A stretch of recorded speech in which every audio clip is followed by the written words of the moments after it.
परमात्मा को पाने तथा उसका वास्तविक लाभ प्राप्त करने के लिए पवित्र बाइबल में प्रमाण है कि प्रभु ने मनुष्य को अपना ही स्वरूप बनाया। 6 दिन में सृष्टि रचकर 7वें दिन विश्राम किया।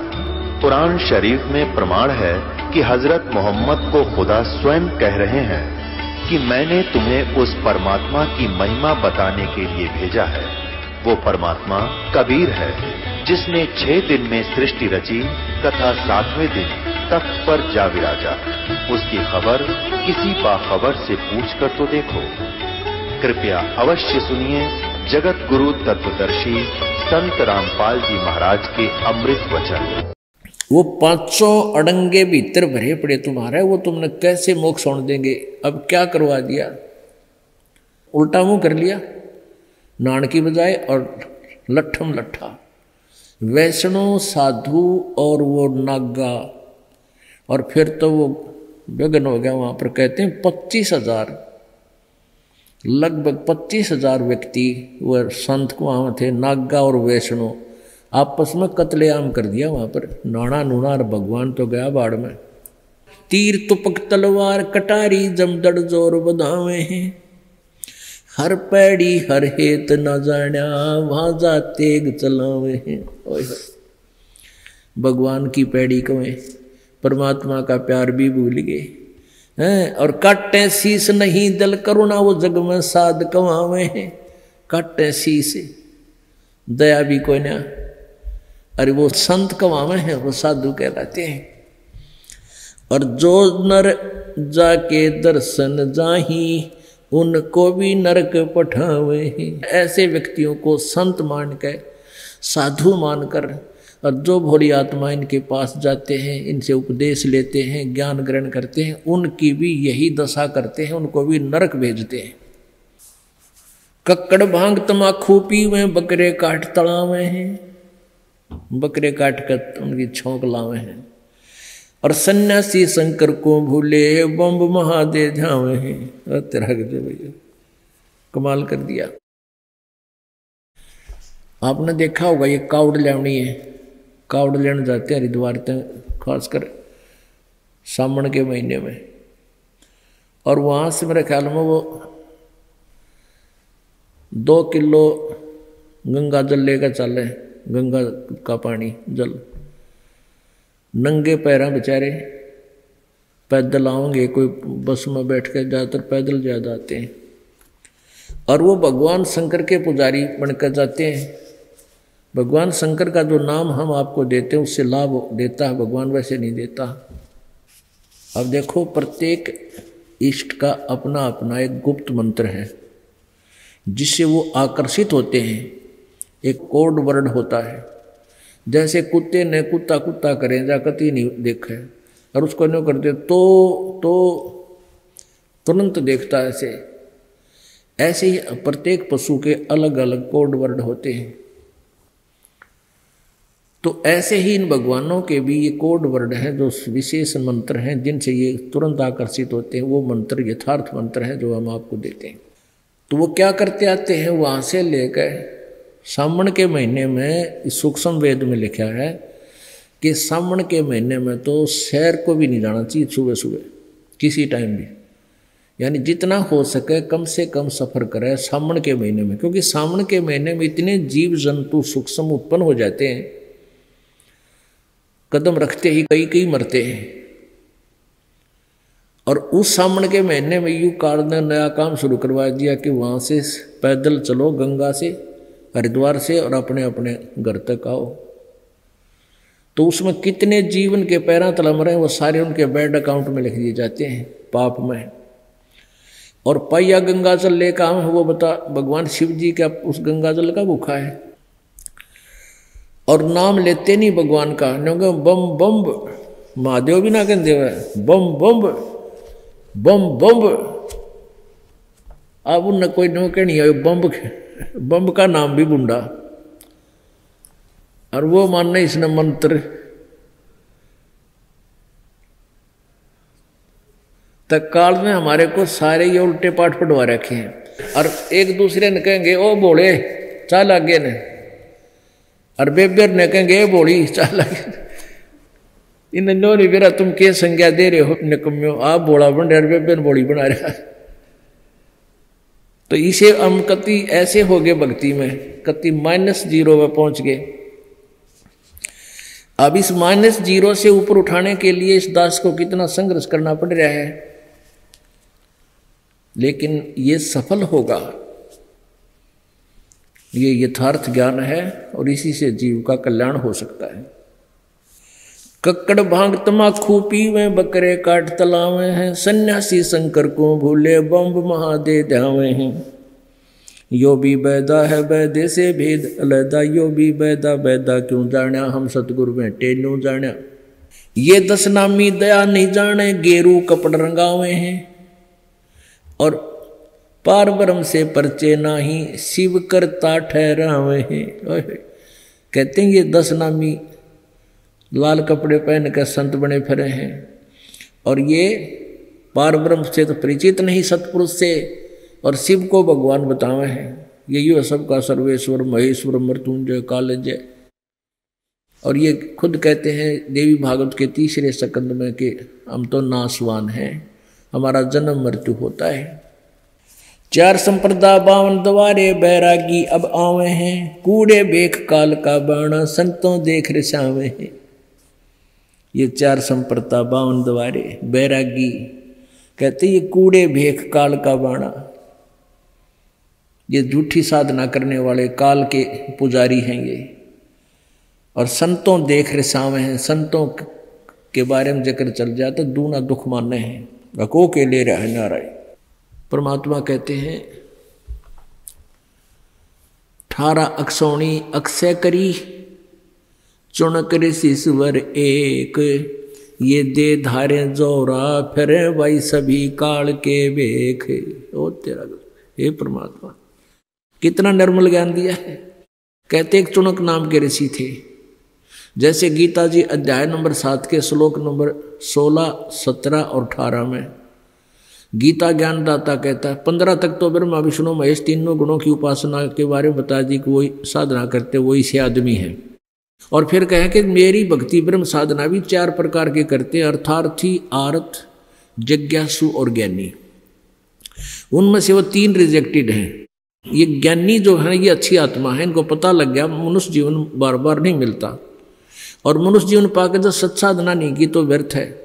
और केवल एक अन्य उपासना नहीं करनी किसी देवी देवता या व्रत तीर्थ की, केवल एक भगवान की भक्ति करनी है, पूर्ण परमात्मा की, उससे पूर्ण मोक्ष होगा। तो उनको ये पता लग गया, दृढ़ विश्वास हुआ कि मनुष्य जीवन केवल परमात्मा पाने के लिए ही मिला है। तो उनको ये तो ज्ञान हो गया। फिर वेदों से स्वयं ही निष्कर्ष निकाल लिया कि ओम नाम का जाप और हठ योग ये ही इसका साधन है, जबकि ये ब्रह्म तक काल तक की पूजा थी। तो एक चुनक नाम के ऋषि ने हजारों वर्षों तक ओम नाम का जाप और हठ योग तप किया, भगवान मिला नहीं, सिद्धियां आ गई। एक मानदाता राजा था, उसके साथ अटपट कर ली, युद्ध कर लिया। और मानदाता चक्रवर्ती राजा के पास 72 करोड़ सेना थी।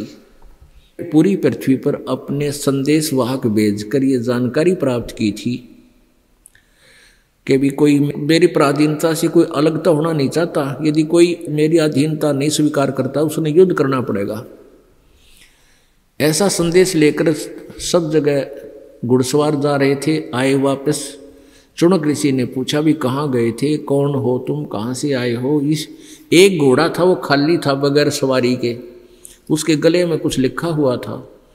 तो ऋषि ने पूछा भी ये घोड़ा खाली क्यों छोड़ रखा है, इस पर कोई बैठा क्यों नहीं।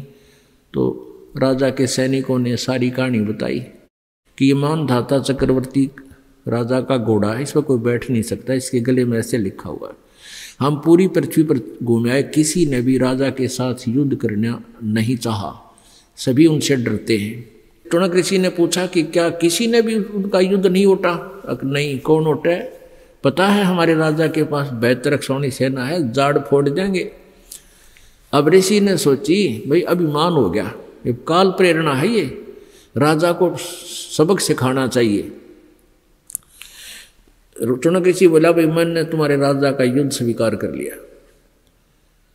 और वह सैनिक बोले रहा कंगाल तेरा दाने खाने नहीं, अरे तुम युद्ध करेगा चक्रवर्ती राजा के साथ, तेरी क्यों साथ बोल दे रही है, अपना कर ले भक्ति बोल वाला। उतनो कृषि कहने लगा, भाई मेरे बाग में नहीं लिख रखी होगी, मैंने तो कह दो और बांध दे घोड़े नहीं मेरे साथ। क्यों, घोड़ा जो पकड़ दे उसने उस एक ये था जिसने वो घोड़ा पकड़ना पड़ता था। तेरे से बोला, मैंने पकड़ लिया, तेरे राजा का घोड़ा था, कह दे तेरे राजा ने। उन्होंने जाकर राजा को बता दी। राजा ने सोची आज एक आदमी ने बकवाद करी है, तड़का दूसरा करेगा, सिर उठावेंगे। एक राजनीति होती है, चाणक्य नीति। तो राजा ने एक आदमी को मारने के लिए 72 करोड़ सेना के 4 टुकड़े बनाए। एक टुकड़ी भेज दी 18 करोड़ 18 अक्षौणी। और उधर से उस ऋषि ने अपने जीवन में जो डले ढोए थे उनकी 4 एटम बम बना दिए, सिद्धियां पुतली बना दी। एक पुतली छोड़ दी उसने, 18 करोड़ सेना को उन्होंने कत्लेआम कर दिया, सेकंडों में मार दी। राजा ने दूसरी टुकड़ी भेजी, ऋषि ने दूसरी पुतली छोड़ दी, वो एटम बम। कहने का भाव ये है 72 करोड़ सेना का नाश कर दिया उस ऋषि ने, इस काल के पुजारी ने। 72 अक्षौणी अक्षय करी, वो चुनक ऋषि सुवर एक, ये दे धारे जोरा फिर भाई सभी काल के भेख। किसा निर्णय दिया है गरीबदास साहिब जी ने, परमेश्वर कबीर जी के ज्ञान को कैसे निर्णायक तरीके से बताया है कि ये काल की साधना करने वाले ये नाना प्रकार के ग्रुप भेख, ये सभी काल के भेख हैं। और दे धारे मौत फिर जोरा माने मौत, दिखे ऋषि और भर्या को बदे, दे धारे मौत फिर ये सभी काल के भेख है। अपना आत्मा इसी प्रकार दुर्वासा जी के साथ श्री कृष्ण जी के पुत्र प्रद्युम्न और कुछ एक यादव ने आके मजाक कर दिया था। एक लड़के का लड़की का गर्भ का समांग कर लिया है, कढ़ाया बांध के ऊपर का गुदड़े बांध के, और मजाक कर दिया दुर्वासा के साथ कि भी यूँ कहें दुर्वासा बहुत पहुंचा हुआ महात्मा है, सारी बता देगा इसके पेट में के है। यूँ पूछा जाके कि महाराज जी इनका गणे दिन में ताज सूत दया करी है परमात्मा ने, शादी के 10-15 साल पाछे इनको गर्भ रहा, ये उतावले हो रहे हैं, ये पूछना चाहते हैं आपसे गर्भ में बेटा है क्या बेटी। दुर्वासा ने देखा ये तो बकवाद कर रहे हैं अपना ध्यान से, तो ने बोले इस तक के उत्पन्न होगा। दुर्वासा ने श्राप दे दिया कि यादव कुल का नाश होगा, इस तक भाजड़ मारूंगा लठ। अब वो भाग्य उससे उस श्राप दे दिया उस कढ़ाई से, उसको श्री कृष्ण के बताए अनुसार उस कढ़ाई को, लोहे की कढ़ाई को चूरा करके जमुना में भी डाल दिया, उसके पठेरा उग गया, घास उग गया सरकंडे से। अंत में यादव उसी सरकंडों से कट के आपस में मर गया, तलवार का काम करने लग गया। तो गरीबदास जी कहते हैं, कबीर परमेश्वर के ज्ञान को गरीबदास जी बता रहे हैं। दुर्वासा को पेता, कोपे माने कुपित हुए, क्रोधित हुए। दुर्वासा को पेता समझने आई नीचे, 56 करोड़ यादव कटे व मची रुधिर की कीच। रुधिर माने खून की कीचड़ माच गया। 56 करोड़ यादव ऋषि दुर्वासा के श्राप देने से आपस में लड़के कत्लेआम कर डाला। कहते हैं दुर्वासा को पेता समझने आई नीच। एक बालका ने मजाक कराया था, अरे इतना जुल्म कर दिया, ऐसा श्राप दिया करे। कहते हैं दे धारे जोरा फिर ये सभी काल के भेख, और इन मैं ऋषि कहे थे। बोलो सतगुरुदेव। परम पिता परमात्मा सर्व सृष्टि रचनहार कुल मालिक कबीर देव जी की असीम कृपा से अपने को ये सत्संग प्राप्त हुआ। परमात्मा हमें याद दिलाते हैं कि मानुष जन्म पाकर जो नहीं रटे हरिनाम, और जैसे कुआ जल बिना फिर बनवाया क्या काम। उदय अस्त का राज जीव को जय कोई देवे, लाख बधाई क्या करे जय नहीं नाम से ने। परमात्मा हमें याद दिलाते हैं कि इस मनुष्य जीवन का मूल उद्देश्य परमेश्वर प्राप्ति है। पूर्ण मोक्ष कराना ही इस मनुष्य जीवन का उद्देश्य है। लेकिन हम आध्यात्मिक ज्ञान से, तत्व ज्ञान से अपरिचित होने के कारण हमने इस मनुष्य जीवन के कर्म को, मनुष्य जीवन का उद्देश्य और ये क्रियाएं उन पशुओं जैसी ही मान रखी थी जो पशु पक्षी सभी करते हैं। बच्चों की उत्पत्ति, उनके अंदर ममता और मोह, उनकी परवरिश कर देना, ये अन्य प्राणियों के अंदर भी ज्यों की त्यों विद्यमान है। और इतना ही कार्य हम कर रहे थे तो मनुष्य जीवन की आवश्यकता क्या है? तो अब परमात्मा के तत्व ज्ञान की रोशनी में अब हमें दिखाई देने लगा कि इस मनुष्य जीवन का एक विशेष कार्य और है जिसको हमने प्रारंभ भी नहीं किया था। और यदि हम प्रयत्न कर भी रहे थे परमात्मा की साधना का, वो शास्त्र विरुद्ध कर रहे थे, उससे हम काल के जाल से मुक्त नहीं हो सकते थे। ये दुर्गति, ये संकट, ये आपदाएं हमारी कभी समाप्त नहीं होती। परमेश्वर कबीर जी ने स्वयं ही आकर के अपनी प्यारी आत्माओं को अपना ज्ञान दिया। उन पुण्यात्माओं ने अपनी अनुभव की वाणी और परमात्मा को आंखों देखा और परमेश्वर द्वारा दिए गए ज्ञान को लिपिबद्ध करवा दिया। उन्होंने, उन पुण्यात्माओं ने, उन श्रेष्ठ आत्माओं ने अपनी अमृतवाणी रूपी एफिडेविट लिख दिए कि हमने प्रभु को देखा, हमने परमेश्वर को देखा, और वो परमात्मा कैसा है, उसका नाम क्या है, उसकी प्राप्ति कैसे होती है, हमने वो कैसे मिले, और उस परमेश्वर ने हमें क्या ज्ञान दिया, वो सब कुछ अपनी अमृतवाणी में लिपिबद्ध करवा दिया, जो आज हमारे काम आ गया। उन संतों ने जिन्होंने परमात्मा का साक्षात्कार हुआ, उनके अनुभव की वाणी और परमेश्वर द्वारा दी गई अपनी सच्चिदानंद घन ब्रह्म की वाणी और वेद और गीता जी, ये सभी एक ही समांतर ज्ञान देते हैं। लेकिन वेदों और गीता में जहाँ वो ज्ञान नहीं है, वो ज्ञान भी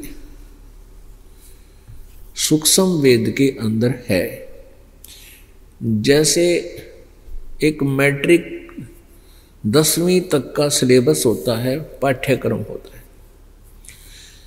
और बीए और एमए का पाठ्यक्रम अन्य रह जाता है। लेकिन बीए और एमए के अंदर मैट्रिक तक के सिलेबस का भी मिश्रण होता है।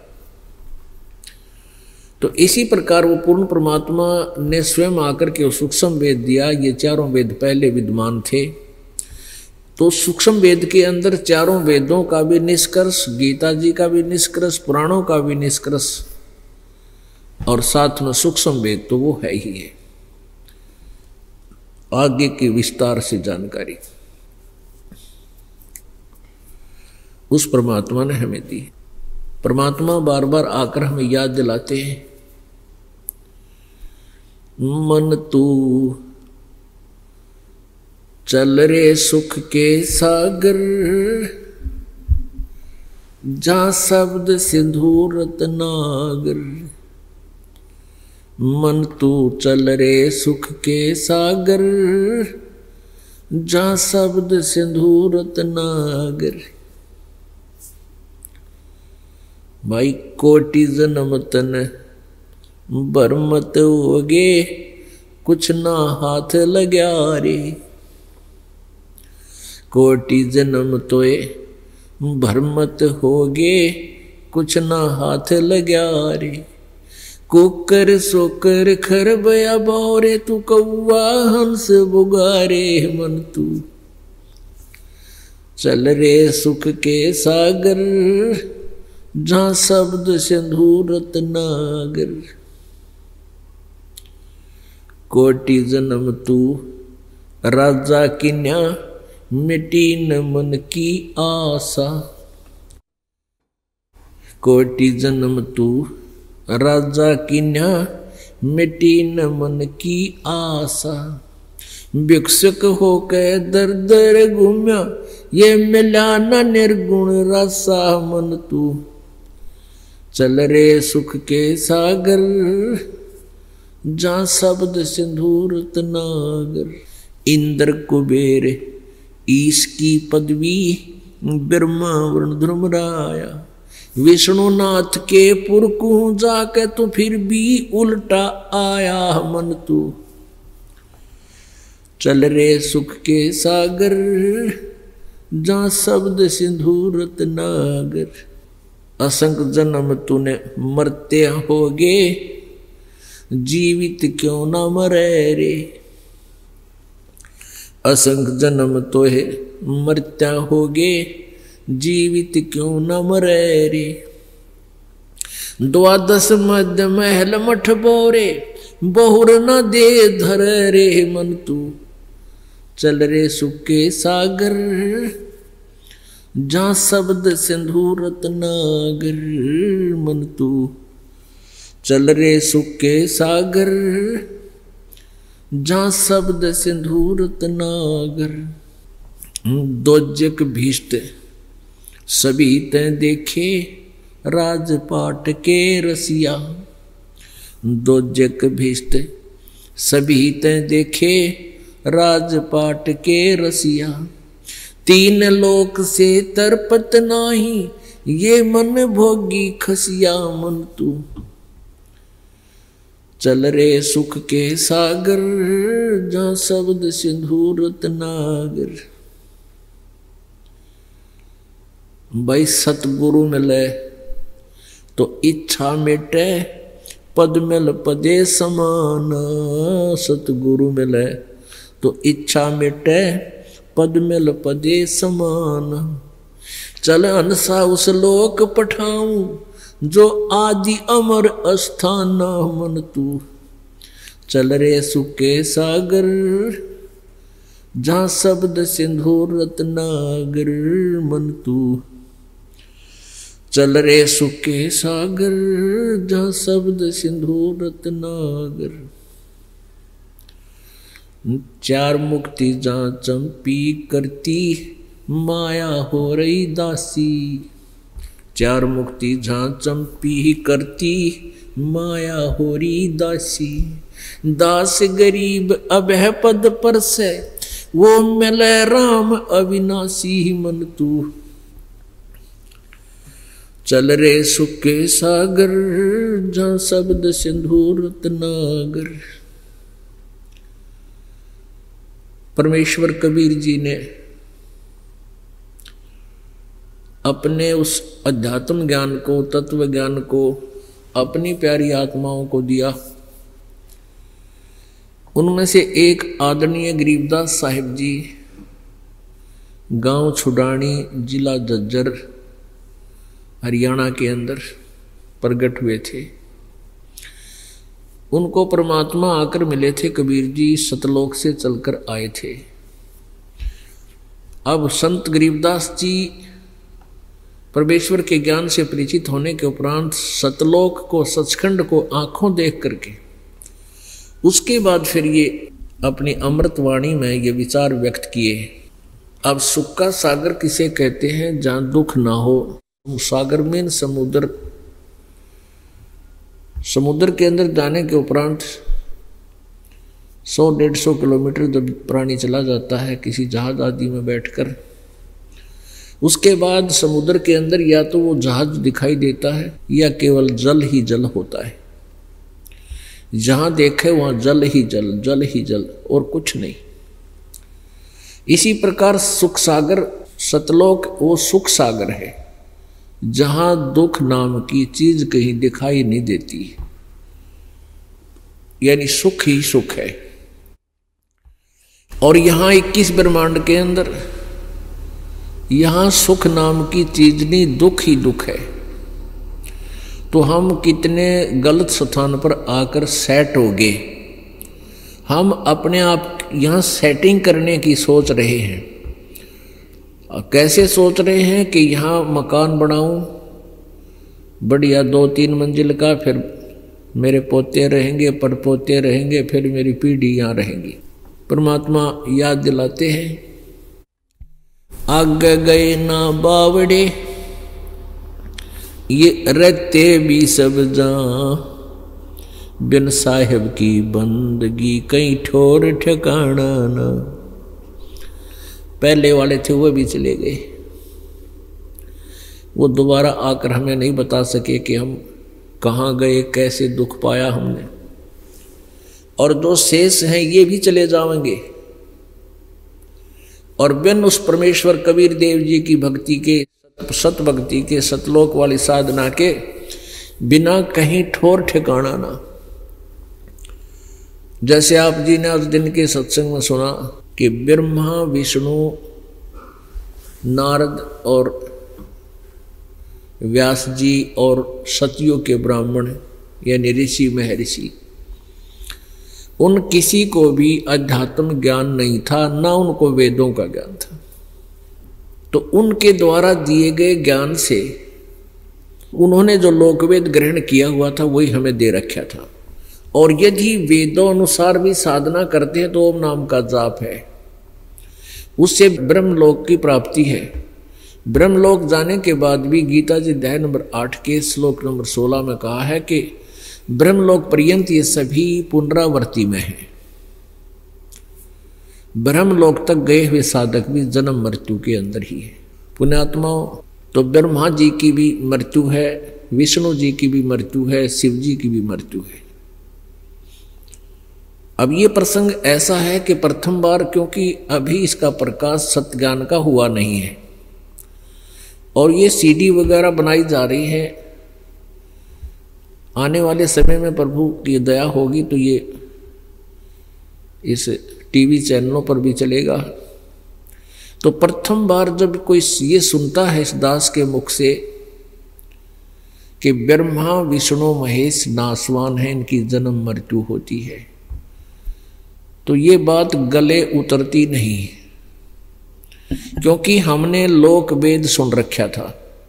लोक वेद के आधार से हमने सुन रखा था कि ब्रह्मा विष्णु महेश अजर अमर हैं, इनके कोई माता पिता नहीं, ये स्वयंभू हैं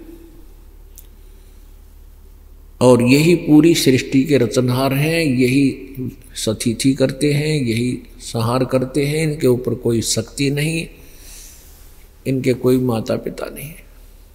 जबकि इनकी जीवनी में लिखा है कि ये तो नासवान है, इनकी जन्म और मृत्यु होती है।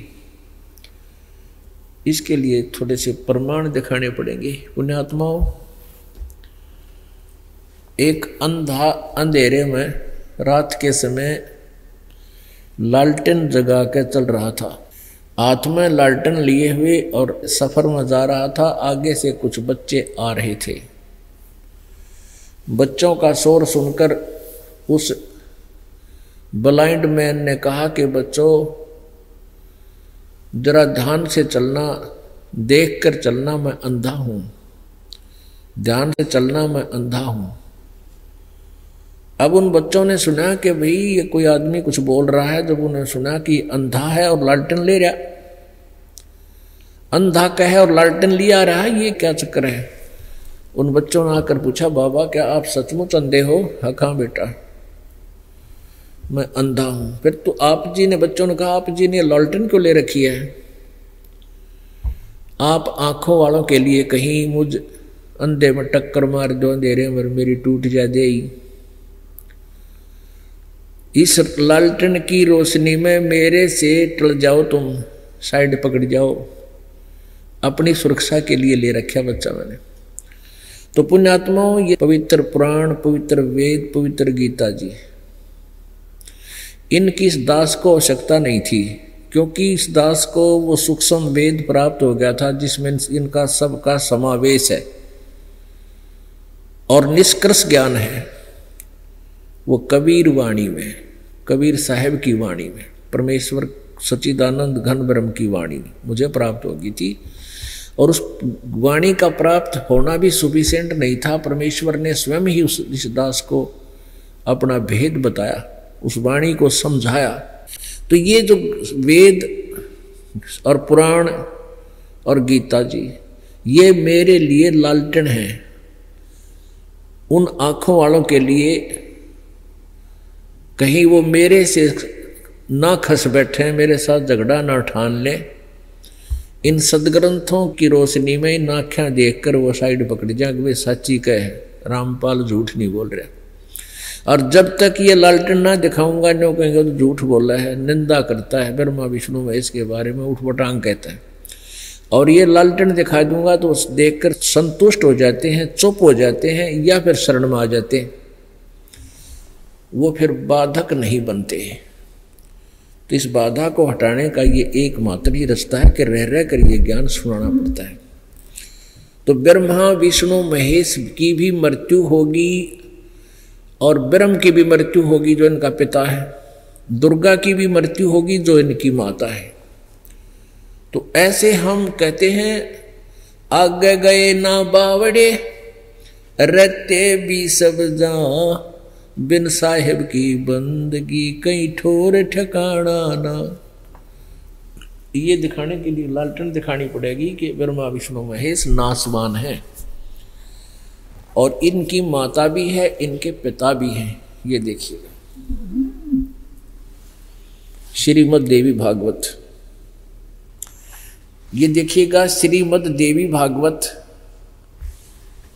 गीता प्रेस गोरखपुर से प्रकाशित है और संपादक है हनुमान प्रसाद पोदार चिमनलाल गोस्वामी।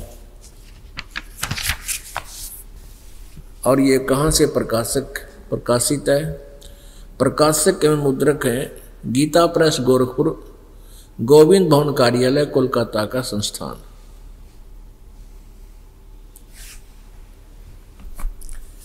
इसके 123 पृष्ठ को आपके रूबरू करते हैं और कहते हैं समझदार को संकेत ही बहुत होता है। ये तीसरा स्कंद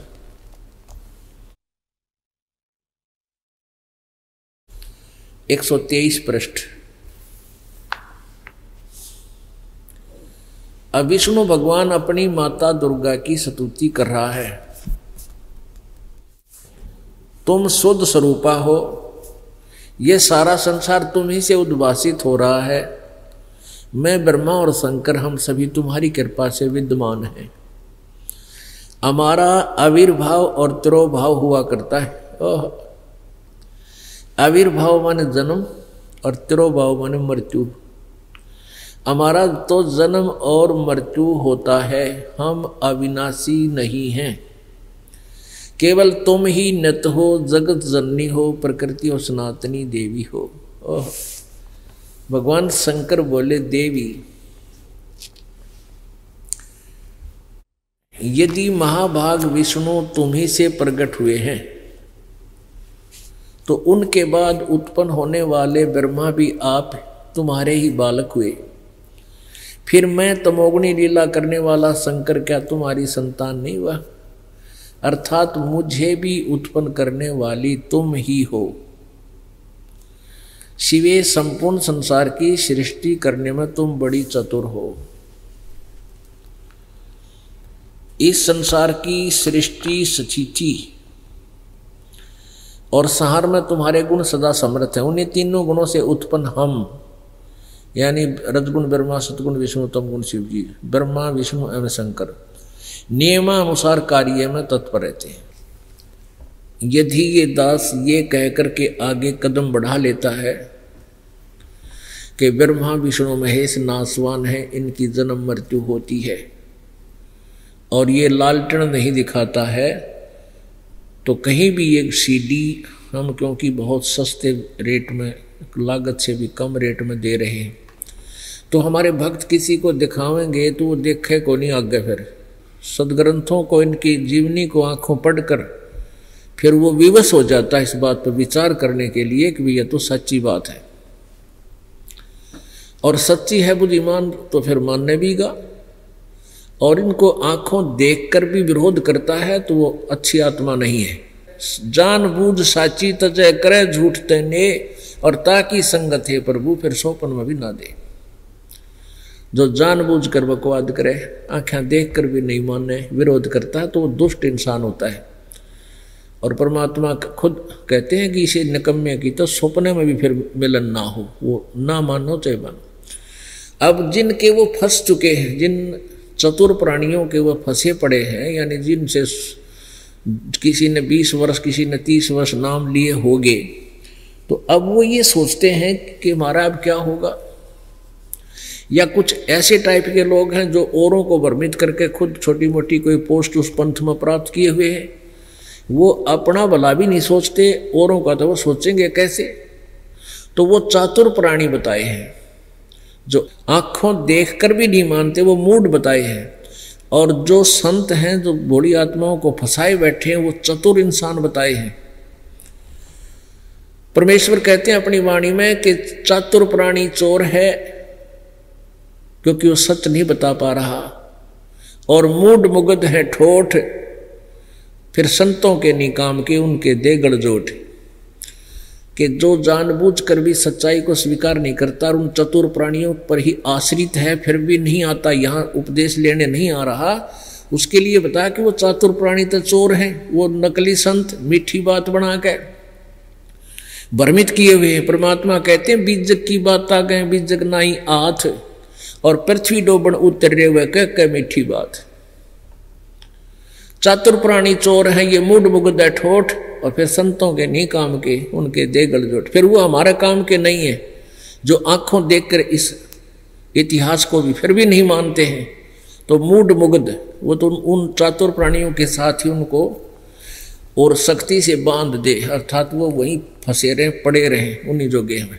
अब इससे क्या सिद्ध हो गया, श्रीमद् देवी भागवत के श्री ब्रह्मा विष्णु महेश नासवान है, इनका जन्म मृत्यु होता है। और ये भी सिद्ध हो गया कि दुर्गा इनकी मां है। अब रह गया पिता की समस्या। अब पिता की समस्या को शिवपुराण करेगा खत्म। अपने आत्माओं, हमने सबसे पहले ये निश्चय करना होगा कि जिस मार्ग पर हम चल पड़े, भक्ति वाले रास्ते पर, ये ठीक है कि नहीं। और जिस दिन आपको ये पक्का विश्वास हो जाएगा कि हम जिस मार्ग पर चल पड़े ये सही है, तो आपका जो भक्ति रूपी सफर है वो निर्बाध हो जाएगा और सफल हो जाओगे। जब तक आप स्वयं ही कंक्लूजन नहीं निकाल पा रहे, आपको संतुष्टि नहीं है कि हम जो कर रहे हैं सत्य है, तो कोई भी डगमग कर देगा। तो इसलिए आप जी को ये ज्ञान कराना अति आवश्यक है। आप बुद्धिमान हो, बालक नहीं हो। आज मानव ने कंप्यूटर बना लिए, ऐसी दूर दूर देखने वाली सूक्ष्मदर्शी बना ली, वायुयान बना लिए, आकाश में सैटेलाइट फिट कर लिए। ये के काम आओगे? अगर 2 वर्ष वर्षा ना हुई ना, ये कोई ना पावा ढूंढे सैटेलाइट, ना ये कंप्यूटर, ना ये जहाज, टक्कर मार मार के मरा प्राणी, भूखे मर के। 2 वर्ष भी वर्षा ना हुई तो घनी 3 वर्ष पकड़ जाएंगे आधे कुछ थोड़े बहुत। तो यहां किसके लिए हम के को बंद करने लाएंगे? परमाणु बम बना लिए, अपना नाशकरण की आप तैयारी कर ली। तो हमने सबसे पहले अपने मार्ग को देखना है कि हम ठीक जा रहे हैं या गलत। इसलिए आप जी को ये तैयारी करानी पड़ती है, क्योंकि ये लेक्चर दिए जा रहे हैं, ये सत्संग है, इसको सत्संग कहते हैं। ये 2 गाने कोई गादे बैठ कर भज ले रहे, भगवान तेरा काम आऊगा, फिर ढोलक पीटन लग जा, फिर सारंगी बजान लग जा, ये कोई भक्ति नहीं है। भक्ति तो ये ज्ञान समझ के फिर सिमरण करना है डट के दिन रात। कहते हैं नाचे गाए किने ना मिलिया, जिन मिलिया तिन रोए। और जब नाचे गाए भगवान मिले, फिर कौन दुआगण हो? रोने का तात्पर्य ये है कि आपके अंदर एक विशेष कसक पैदा होगी। जैसे परमात्मा की चर्चा चलेगी, आंखों से आंसू बहने लग जाएंगे। तो समझ लिए कि आपकी भक्ति बहुत ही स्वस्थ है। जैसे सूरज के आगे बदरा ऐसे कर्म छयारे, प्रेम की पवन करे चित मंजन झलके तेज नयारे। परमात्मा की प्राप्ति उसके अंदर प्रेम होने से होगी, और प्रेम बनाने के लिए सारी क्रियाएं कराई जा रही हैं, यो ज्ञान बताया जा रहा है। अब किसी वस्तु के अंदर हमारी जो चाह बनती है उसके गुणों से बनती है। जैसे मोटर गाड़ी लेनी है, कार लेनी है, तो उसके गुणों का पता है, तो आदमी उसके लिए कोशिश करता है, धन जोड़ता है, लोन लेता है, कुछ भी करता है, तो उसको लेकर छोड़े पार बसा जाता है। तो इसी प्रकार हमने इस पूर्ण परमात्मा के गुणों का ज्ञान हो गया और होगा, तो तभी हम इसकी चाह करेंगे और फिर इसमें एक विशेष प्रेम पैदा होगा, क्योंकि हम सतलोक में रहा करते अपने पिता के पास, और वहाँ हमें कोई दुख नहीं था। हम अपनी नालायकी से यहाँ काल का फंस गए, और अब हमने वहाँ जाना है जहाँ से हम अपने पिता के साथ से बिछुड़ कर आए, हमने भारी गलती कर रखी है। और घने बिछड़े हुए ने कोई अपना पिता फिर मिल जाए, बालक ने बहुत दौड़ के सीने के लग जाता है, आंखों से आंसू बहते हैं। तो कहते हैं जैसे सूरज के आगे बदरा ऐसे कर्म छयारे, प्रेम की पवन करे चित मंजन झलके तेज नयारे। आत्म और परमात्मा एक नूर जहूर, बीच में झाई कर्म की ही ताते कहिए दूर। आत्मा और परमात्मा का के बीच में हमारे कर्मों की दीवार बन गई, ये बीच में झाई बन गई, एक बहुत बड़ी बीच के अंदर बाधा बन गया। तो इस बाधा को कैसे हटाया जाए? जैसे सूरज के आगे बदरा ऐसे कर्म छयारे।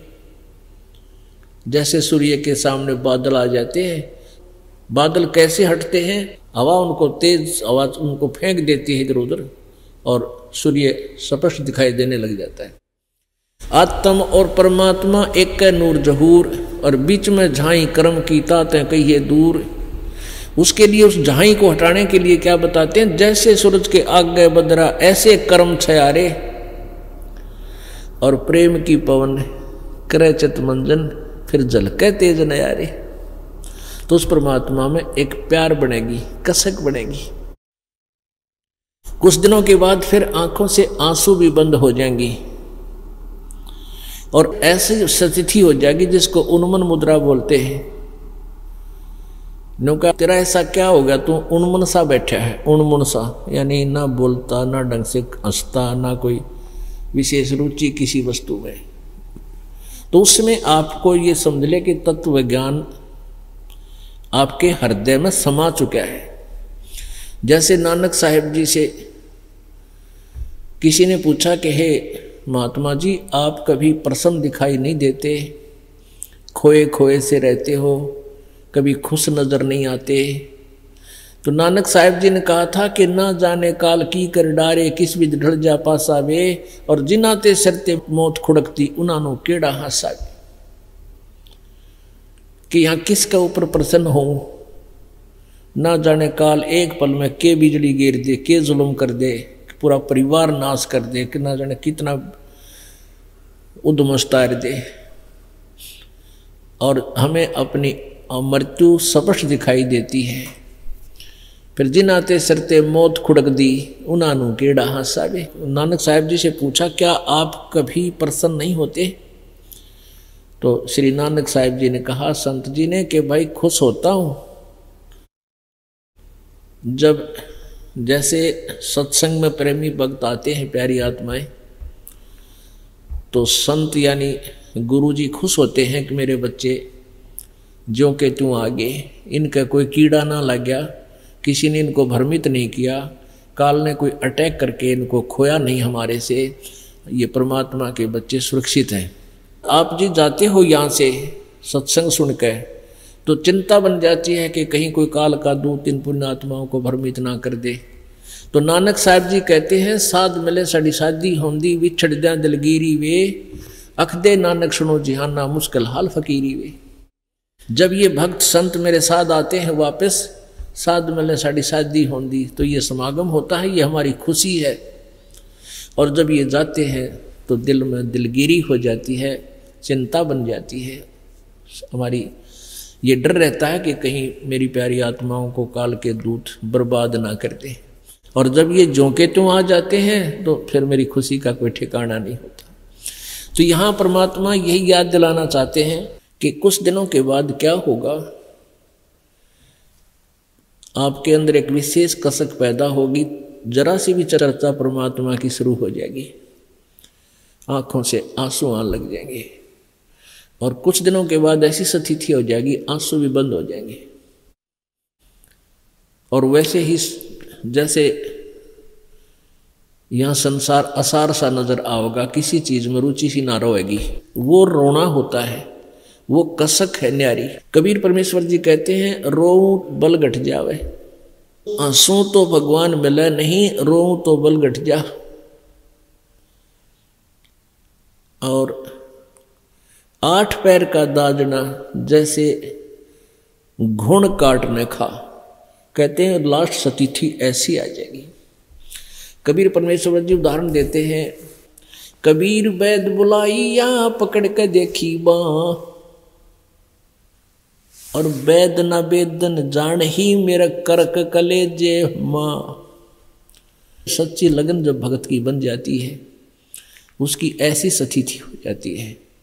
घर वाले जो भक्ति से अपरिचित हैं वो चिंतित हो जाते हैं, इस बच्चे का क्या हो गया, ना तो गणासा बोलता, ना हमारे पास बैठता, एकांत में रहस है, खावा पी भी सी करे है, कोई खास नहीं, ओढ़ने पैरने की रुचि न रही नहीं। तो घर वाले न सोचे हैं कदे बच्चे के कोई गुप्त बीमारी होगी हो। कबीर वैद बुलाई या पकड़ के देखी बाँ, और वैद न वेदन जान ही मेरा करक कलेजे माँ। सच्ची लगन जब भगत की बन जाती है, उसकी ऐसी स्थिति हो जाती है। घर वाले जो भक्ति से अपरिचित हैं वो चिंतित हो जाते हैं, इस बच्चे का क्या हो गया, ना तो गणासा बोलता, ना हमारे पास बैठता, एकांत में रहस है, खावा पी भी सी करे है, कोई खास नहीं, ओढ़ने पैरने की रुचि न रही नहीं। तो घर वाले न सोचे हैं कदे बच्चे के कोई गुप्त बीमारी होगी हो। तो डॉक्टर बुलाते हैं, पहले वैद्य होते थे नाड़िया, वो नाड़ी देखकर बाँ पकड़ कर चेक करते थे इसको क्या तकलीफ है। तो परमेश्वर जी अपने ऊपर ही आप आरती, आप साजे, आप किंगर, आप बाजे, आप ताल, जहां जनकारा, आप नचे आप देखना। कहे कबीर ऐसी आरती गाऊं, आप मध्य आप समाऊं। तो परमात्मा अपने ऊपर ही उदाहरण दे रहे हैं। कबीर जी कह रहे हैं कि कबीर घरवाला ने वैद्य बुलाया और पकड़ के देखी बाँ, और वैद्य न वेदन जान ही मेरा करक कलेजे में। वैद्य मेरे दर्द को पहचान नहीं सका, मेरे तो कलेजे में करक हो रही है उस परमात्मा के लिए। तो पुण्यात्मा, इसलिए आप जी को इतना तैयार किया जाएगा। जो आज दास प्रयत्न कर रहा है, आपको सद्गुण दिखा रहा है, ज्ञान सुना रहा है, ये अभी तो आपको ऐसे लग रहा है जैसे इसमें कोई मिठास सी नहीं है। इसमें इतनी मिठास हो जाएगी लास्ट में, या मिठास बने इस्तेंगी, फिर इतना आनंद आओगा फिर आपको जो परमात्मा के विचार सुनाया करेंगे। स्वाभाविक भी बीच में सत्संग हम सुनाते हैं वैसे सिंपल से, तो फिर इन सदग्रंथों के परिचित होने के उपरांत फिर आपकी आंखों से आंसू आने लगेंगे। और अभी तो आपको ये ज्ञान दिया जा रहा है। जो पुराने भक्त हैं वो तो जिसमें सत्संग सुनाया जाता है सिंपल वे से, तो उसी से उनको बहुत कसक शुरू हो जाती है। वो कसक तभी होती है जब आप ये परिचित हो कि जो संत वर्बली जो कह रहे हैं सच्ची से। और जो दास पहले बताया कि ये कह दे ब्रह्मा विष्णु महेश नासवान है, और आप कोई प्रमाण ना दे रखे हो, तो मेरे द्वारा वो दिया गया जो ज्ञान इस दास के द्वारा आपके लिए व्यर्थ होगा और दूना दुख होगा हृदय में। हकीकत आगे नास्तिक दो रहे, ये तो ब्रह्मा विष्णु महेश को भी ऐसे बता रहे, तो वो मिठास बनेगी फिर बाद में इस सत्य से परिचित होने के उपरांत। अब देखिएगा श्री शिव पुराण ब्रह्मा विष्णु महेश का पिता कौन है, ये सिद्ध करने के लिए।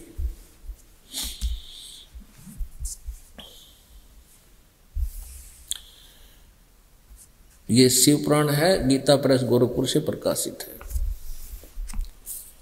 इसके संपादक कौन है?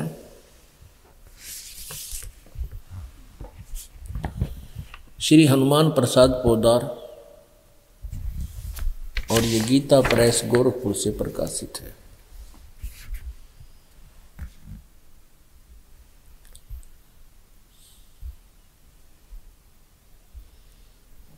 गोविंद भवन कार्यालय कोलकाता का संस्थान, प्रकाशक मुद्रक। इसमें देखिएगा रुद्र संहिता संक्षिप्त शिव पुराण, प्रश्न नंबर 98 के लास्ट से शुरू करेंगे, और ये है रुद्र संहिता 98 के लास्ट से। अपने पुत्र नारद की यह बात सुनकर लोक पितामह ब्रह्मा वहां इस प्रकार बोले। अध्याय 5 खत्म हुआ, अंत हुआ रुद्र संहिता का, और छठा प्रारंभ हुआ अध्याय। श्री ब्रह्मा जी ने कहा, ब्रह्मा जी ने अपने पुत्र नारद जी को कहा, देव शिरोमणे, तुम सदा समस्त जगत के उपकार में ही लगे रहते हो। तुमने लोगों के हित की कामना से बहुत उत्तम बात पूछी है। जिस समय समस्त चराचर जगत नष्ट हो गया था, सर्वत्र केवल अंधकार ही अंधकार था, न सूर्य दिखाई देते थे न चंद्रमा आदि आदि। उस समय तत् सद्ब्रह्म, अपने आत्मा ध्यान से देखना, कहते हैं सच्चाई चोर चोरावे तुमबड़ी गाड्डे पानी में, वह गाड्डे वह ऊपर आवनो सच्चाई छनी ना। यहाँ क्या लिखा है कि उस समय ये तत्सद्ब्रह्म, इस श्रुति में जो सत सुना जाता है एकमात्र वही शेष था। ये सत यानी तत्सद्ब्रह्म, सद माने सतब्रह्म, सत माने अविनाशी परमात्मा, उसमें केवल सत्पुरुष ही था, सत एकमात्र शेष था। अब ये मिलते बात तो शुरू करें वहां से, और आखिर में ये फेस हो जाते हैं। अब ये है 100 नंबर, 98 99 का हमने निष्कर्ष ले लिया। और जिस परब्रह्म के विषय में अब यहाँ परब्रह्म कह रहा है, ज्ञान और अज्ञान पूर्ण उक्तियों द्वारा इस प्रकार, जिस परब्रह्म के विषय में ज्ञान और अज्ञान यानी कुछ सच्ची कुछ झूठी इस प्रकार विकल्प किए जाते हैं। ब्रह्मा जी को नॉलेज नहीं है, लेकिन हमने इन पुराणों को इसलिए सहयोग लेना पड़ रहा है क्योंकि हम इनको सच्ची मान रहे हैं, और इनमें भी बहुत कुछ मसाला हमें मिल रहा है। उसने कुछ काल के बाद द्वितीय की इच्छा प्रकट की, उसके भीतर एक से अनेक होने के संकल्प उदित हुआ। तब उस निराकार परमात्मा ने अपनी लीला शक्ति से अपने लिए मूर्ति की कल्पना की, आकार बनाया, जो मूर्ति रहित परम ब्रह्म है। परम ब्रह्म, ये परम ब्रह्म, यहाँ परम ब्रह्म है, वो परब्रह्म है, इसमें बहुत अंतर है। इस परब्रह्म में और परम ब्रह्म में बहुत अंतर है। उसकी मूर्ति, अब ये क्या ला के छोड़ता है, उस परम ब्रह्म युग काल को बता रहा है ब्रह्मा। परम ब्रह्म माने परम अक्षर ब्रह्म, भगवान सदाशिव हैं। अर्वाचीन और प्राचीन विद्वान उन्हीं को ईश्वर कहते हैं। एक समय एकाकी रहकर स्वेच्छानुसार विहार करने वाले उन सदाशिव ने अपने विग्रह से स्वयं ही एक स्वरूप भूता शक्ति की सृष्टि की, जो उनके अपने श्रीअंग से कभी अलग होने वाली नहीं थी। उस पराशक्ति को प्रधान प्रकृति गुणवती माया बुद्धि तत्व की जननी विकार रहित बताया है। अब आप जी को दास ने सृष्टि रचना सुनाई है, उसमें बताया था कि उस काल के अंदर से परमात्मा ने वह दुर्गा निकाली थी। और ये ज्ञान एक बार कबीर जी ने परमेश्वर ने आकर ब्रह्मा को बताया था, लेकिन ब्रह्मा ने कुछ सुना कुछ ना सुना, काल प्रेरणा से स्वीकार नहीं किया। लेकिन वो याद से उसका थोड़ा थोड़ा वो बता रहा है। उस पराशक्ति को जो काल के अंदर से निकली थी, उस समय एकाकी रहकर स्वेच्छा अनुसार विहार करने वाले उन सदाशिव ने अपने विग्रह मन शरीर से स्वयं ही एक स्वरूप भूता शक्ति की सृष्टि की, जबकि परमेश्वर कबीर जी ने इस काल के अंदर से दुर्गा को निकाला था, जो उसने खा ली थी, जो उनके अपने श्रीअंग से कभी अलग होने वाली नहीं थी। उस पराशक्ति को प्रधान प्रकृति गुणवती माया, दुर्गा को प्रधान भी कहते हैं, पराशक्ति भी कहते हैं, प्रकृति भी कहते हैं, और बुद्धि तत्व की जननी तथा विकार रहित बताया है। वह शक्ति अंबिका कही गई है।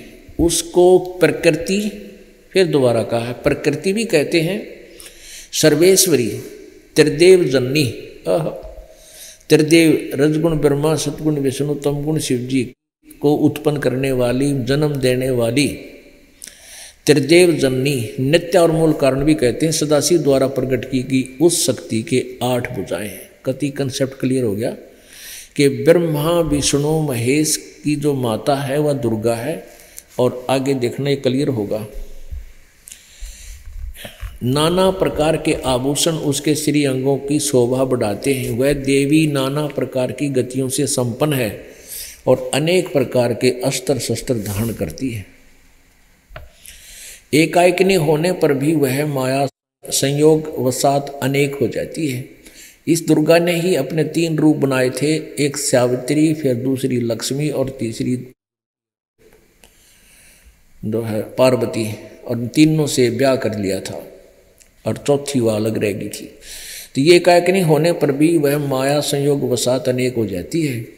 वे जो सदाशिव हैं उन्हें परम पुरुष, ईश्वर, शिव, शंभु और महेश्वर कहते हैं। अब देखना, वे अपने सारे अंगों में भस्म रमाए रहते हैं।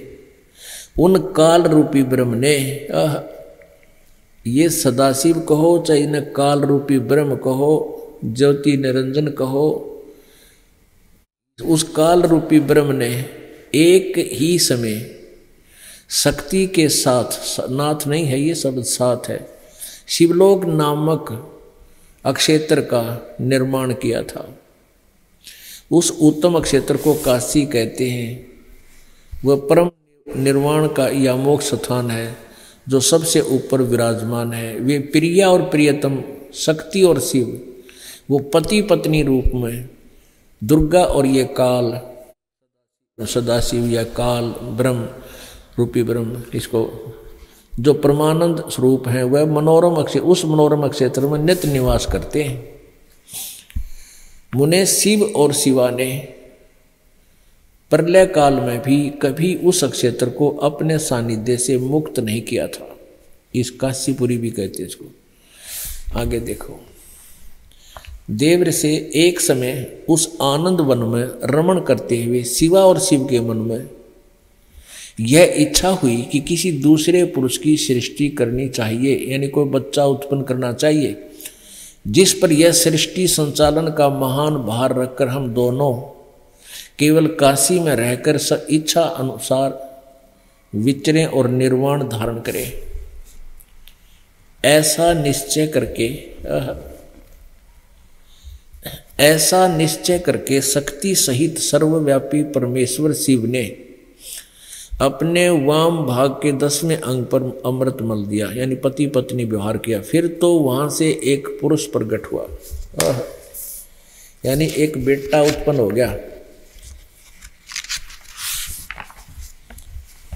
102 पृष्ठ पे, गणा नहीं पढ़ा, हम इतना बताते हैं। शिव ने कहा वत्स, जो बच्चा उत्पन्न हुआ उसको कहा बेटा। काल ने कहा, काल ने, व्यापक होने के कारण तुम्हारा विष्णु नाम विख्यात हुआ। यानी सिद्ध हो गया कि विष्णु जी का पिता शिव युग सदाशिव काल रूपी ब्रह्म।